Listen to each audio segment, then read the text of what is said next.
మహబూబ్ నగర్ జిల్లా కేంద్రంలో టీఎన్జీఓ కార్యాలయంలో మాలల చైతన్య సమితి ఆవిర్భావ దినోత్సవం ఘనంగా నిర్వహించారు.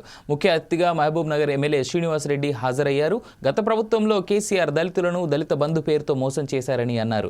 చైతన్య సమితి రాష్ట్ర అధ్యక్షుడు మూల కేశవులు మాట్లాడుతూ గత 9 సంవత్సరాలుగా తమ సంఘం తరపున దళితులపై జరిగిన దాడులను ఖండిస్తూ ఎస్సీ వర్గీకరణకు వ్యతిరేకంగా పోరాడిందని తెలిపారు.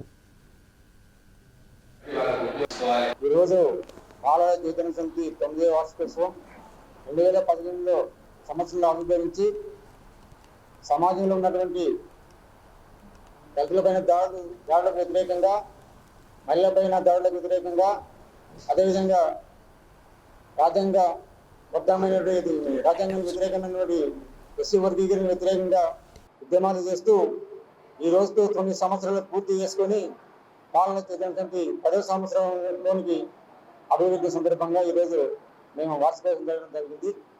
భవిష్యత్తులో కూడా మాలల చైతన్య సమితి టీం బ్రాంచీలు ఎక్కడ ఉన్నా కూడా సమాజంలో జరుగుతున్నటువంటి దాడులకు వ్యతిరేకంగా, దళితులకు జరుగుతున్నటువంటి దాడులకు వ్యతిరేకంగా ఉద్యమాలు చేస్తూ ఆ యొక్క